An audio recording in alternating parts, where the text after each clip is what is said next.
Bismillahirrahmanirrahim. Alhamdulillahi rabbil alamin. Wassalatu wassalamu ala asyrafil anbiya'i wal mursalin Sayyidina wa maulana Muhammadin wa ala alihi wa ashabihi ajma'in. Subhanaka la ilma lana illa ma 'allamtana innaka antal alimul hakim.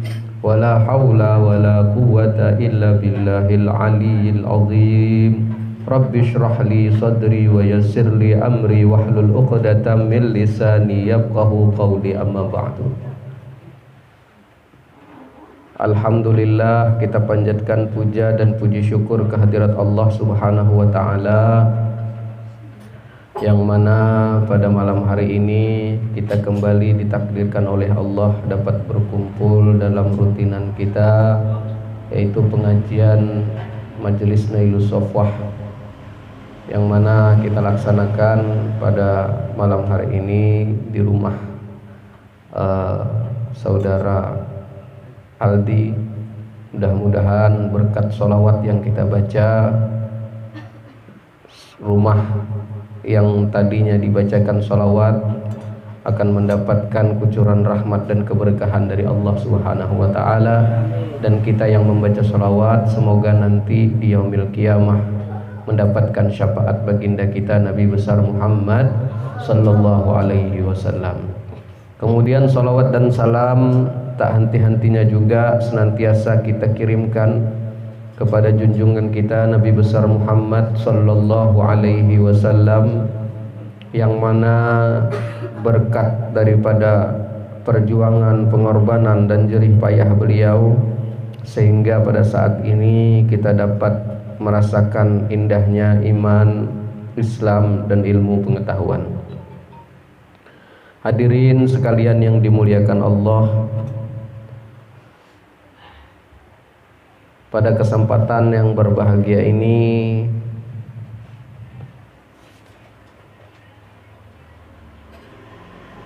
saya ingin menyampaikan satu istilah di dalam agama kita, yang mudah-mudahan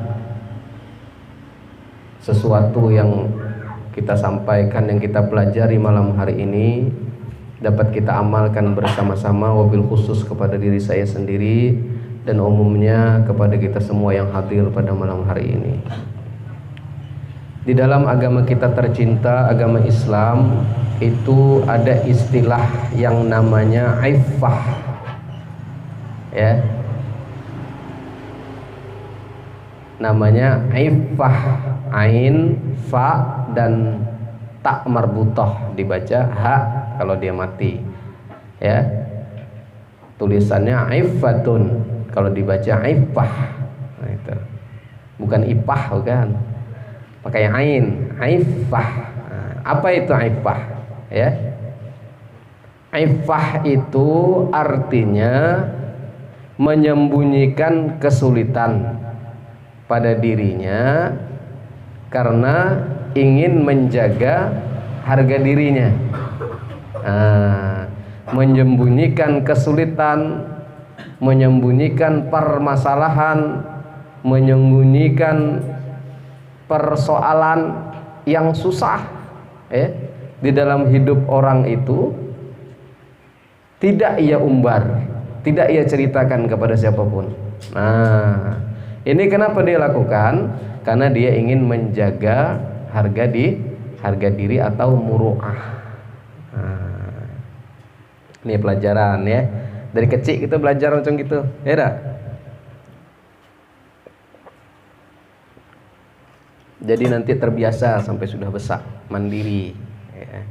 Tidak nanti kecil sikit-sikit ma, sikit-sikit pa, ya dah. Nah, sedikit-sedikit ada masalah ma, sedikit-sedikit pak, sedikit-sedikit cerita. Nah, begitu, ya. Ini orang yang kuat, dia mampu menyembunyikan kesulitannya padahal dia lagi susah. Nah, ini namanya iffah, istilah dalam agama kita. Jadi iffah ini adalah salah satu daripada sifat terpuji, nah, yang perlu kita amalkan, ya. Nah, Orang yang bersifat ifah itu tidak suka menceritakan kesulitan hidupnya supaya ia dikasihi orang lain. Nah, ini ciri orang punya sifat yang terpuji ifah tadi. Dia tidak suka bercerita tentang kesulitannya kepada orang lain, ya, supaya ia dikasihi orang, supaya dia orang kasihan sama dia begitu. Ya, tidak suka cerita begitu. Biasanya gitu tuh kalau cerita macam gitu kapan tuh? Kalau nak minjem duit, ya dah, lagi buntu, datang ke rumah kawan, wah ceritanya macam orang paling sedih di dunia, ya dah, ceritanya tuh kayak orang paling sedih di dunia.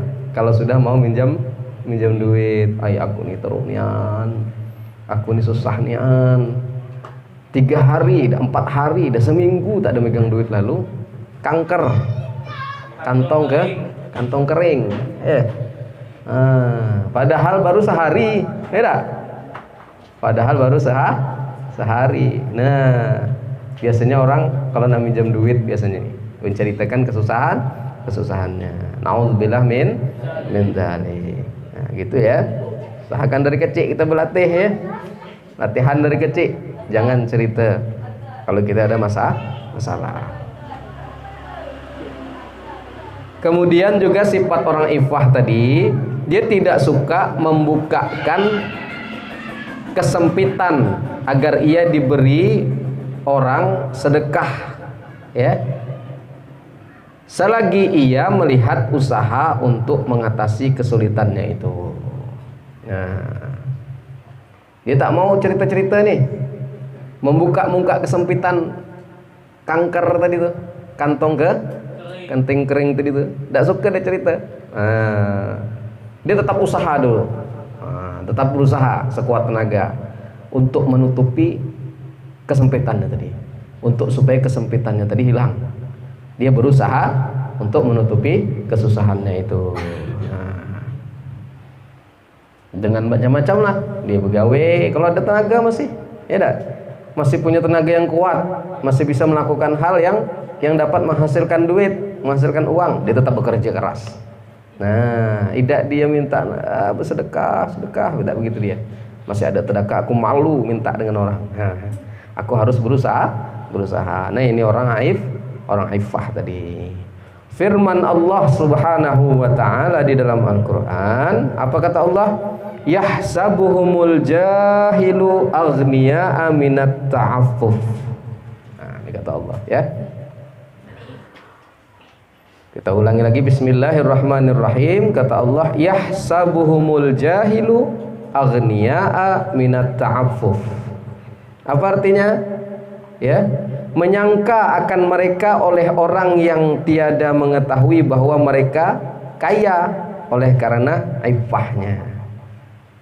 Orang-orang nyangka, orang-orang tuh nengok dia tuh, wah happy aja, wah dia ini kayak orang tebal aja dompetnya, kayak nikmat aja hidupnya tuh, tak ada tertengok orang tuh susah. Nah ini, ya, itu kata Allah dalam Al-Quran, ya, sehingga orang-orang tuh nengok orang ifah tadi, orang yang menutupi kesusahan tadi, sehingganya kata Allah dia itu seperti orang kaya, seperti orang kaya, motor mantap, motornya apa yang paling mantap sekarang? PCX ya. Apa lagi di atasnya tuh? Mantap motornya, padahal ya teruk juga dia setiap bulan bayarnya. Tapi dia tak nampak dia orang, ya. Walaupun tiap bulan teruk-terukan, tapi dia tidak nampak. Nih orang ifah, dia tampakkan yang enak-enak aja. Nabi kita selalu menyembunyikan kesulitan hidupnya. Rasulullah Sallallahu Alaihi Wasallam itu selalu apa? Selalu menyembunyikan kesusahan hidupnya. Tidak pernah Nabi memamerkan kesusahannya, tidak. Kecuali ketahuan sama sahabat. Pernah satu ketika Rasulullah sholat, berbunyi-bunyi perutnya nih. Pas lagi sujud, rukuk, berbunyi kerkak. Pas lagi sujud, berbunyi lagi kerkak. Jadi pas habis sembahyang bertanya sahabat, wahai Rasul, tadi kenapa waktu sujud, waktu rukuk kedengaran berbunyi kayak ada yang patah, tulang patah begitu ya? Kenapa begitu? Nah, Ya, masuk Bang Agus. Lalu ya, sahabat tadi bertanya, ya, sahabat tadi bertanya, krokak krokuk, asal rukuk berbunyi, asal sujud berbunyi. Ternyata apa? Pas diperiksa, rupanya di parut Nabi ini sedang diikat batu kerikil. Kenapa? Karena Nabi sudah beberapa hari tak ada makan, kelaparan. Jadi kalau lapar biasanya Rasulullah itu meletakkan beberapa buah batu di dekat perutnya sini, diikat dekat pinggang, dekat perut sini, supaya dingin perut tadi. Kalau orang lapar itu kan panas ya. Nah, rupanya Nabi sedang lapar. Tapi Nabi tidak bercerita. Tidak ada satupun sahabat yang tahu, kecuali ketahuan. Karena berbunyi tadi ketahuan. Tapi Rasulullah berapa hari tidak makan, tidak pernah ketahuan oleh sahabatnya. Ini luar biasanya ifahnya Rasulullah SAW. Sehingga sahabat nengoknya Rasulullah tuh enak aja, senyum, senang aja. Nah begitu ya. Itu adalah tauladan kita, Nabi Yuna Muhammad Sallallahu Alaihi Wasallam. Nah pernah orang melihat bahwa Nabi, itu sudah diceritakan ya, mengikatkan apa tadi, batu tadi, supaya disangka orang juga beliau kenyang. Nah padahal Nabi sedang lapar. Demikianlah Nabi menjaga muruahnya. Nah ini pelajarannya apa? Jangan sikit-sikit kita kalau susah bercerita, jangan sikit-sikit kita mengadu, jangan sikit-sikit kita umbar sana sini tentang kesusahan hidup kita. Jadi Ustadz, macam mana ditelan sendiri aja Ustadz ya? Stroke aku Ustadz. Pening aku, stres Ustadz. Tidak, bukan kita telan sendiri. Kalau di depan manusia kita tidak boleh ngadu, jangan mengadu. Tapi kalau di depan Allah, nah lain ceritanya. Ya, lain ceritanya. Jadi kita tak ada menyimpan sendiri, adukan segala kesusahan kita, kesulitan kita, ke persoalan kita kepada Allah Subhanahu wa Ta'ala. Kalau di depan manusia kita dilarang mengadu, tapi kalau di depan Allah malah disuruh. Malah disuruh oleh Allah Subhanahu wa Ta'ala. Allah suka kalau hambanya tuh suka mengadu kepada Allah. Habis sembahyang zuhur, ya Allah, belum ada makan siang nih ya Allah, tolonglah kirimkan orang yang bisa ngirim makan siang. Tak tahu datang jam 2 nasi bungkus, ya minta kepada Allah, adukan ya Allah, tinggal 2 hari lagi nih ya Allah, hutangku nih nanti orang nagih sebentar lagi, 2 hari lagi ya Allah, aku mohon kau lunasi hutangku nih ya Allah. Boleh tak ngadu? Suka Allah kalau kayak gitu. Tapi kalau kepada manusia kita jangan bercerita seperti demikian. Nah begitulah ya. Nah kalau mengadu kepada Allah, apakah nanti kemudian setelah kita mengadu langsung datang duit misalnya segepok gitu? Ya Allah, 2 hari lagi aku ya Allah nak bayar hutang, orang tuh mau datang ke sini, kalau tidak aku ditangkap polisi ya Allah. Apakah nanti besok setelah kita berdoa datang segepok di depan pintu apa gitu? Nah tidak, kita minta kepada Allah, nanti Allah kirim. Tahu-tahu besok pagi tok tok tok tok, Assalamualaikum. Waalaikumsalam. Ada apa nih? Duduk dulu katanya. Duduk dulu, masuk dulu. Apa? Nih aku ada berzakat. Nah, aku ada mengeluarkan zakat. Aku ada mengeluarkan zakat nih 1 juta. Nah, hutangnya berapa hutangnya? 500.000. Ini aku berzakat nih. Aku ada niat sudah ngasih hawa zakat nih sebesar 1 juta rupiah. Padahal kita butuh berapa? 500.000, tapi dikasih Allah 1 juta. 1 kali lipat gandakan oleh Allah Subhanahu. Berkah apa? Berkah kita meminta kepada Allah Subhanahu wa Ta'ala. Jadi Allah kadang memberi lebih daripada yang kita minta. Nah, jadi kesimpulannya apa? Aifah itu adalah menjaga diri dari bercerita ke orang tentang kesulitan diri kita. Aifah adalah sifat terpuji dan dilakukan oleh Rasulullah Sallallahu Alaihi Wasallam. Dan kemudian aifah itu tak boleh cerita sama manusia, tapi kalau kepada Allah malah disuruh.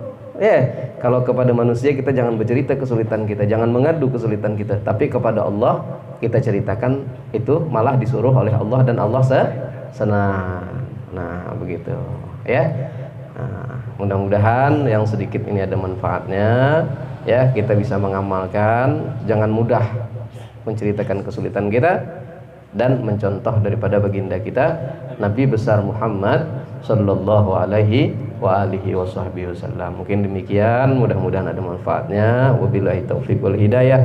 Wassalamualaikum warahmatullahi wabarakatuh.